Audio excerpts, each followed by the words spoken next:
আসসালামু আলাইকুম, আমি শাহিন খান। আপনাদেরকে দেখাবো নতুন একটি কালেকশন। এটা গিফট আইটেম,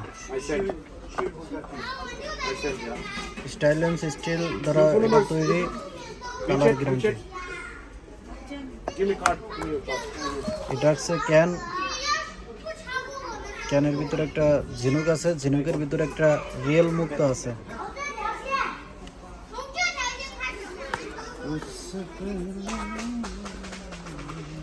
আপনারা চাইলে এই আইটেমটা নিয়ে বিজনেস শুরু করতে পারবেন সরাসরি চায়না থেকে। বিজনেস করতে হলে বিভিন্ন আইটেমের প্রয়োজন নাই, একটা আইটেম, ভালো আইটেম পাইলে ওইটাতেই আপনি লক্ষ লক্ষ টাকা ইনকাম করতে পারবেন। যারা এটা নিয়ে বিজনেস করতে চান অবশ্যই যোগাযোগ করবেন।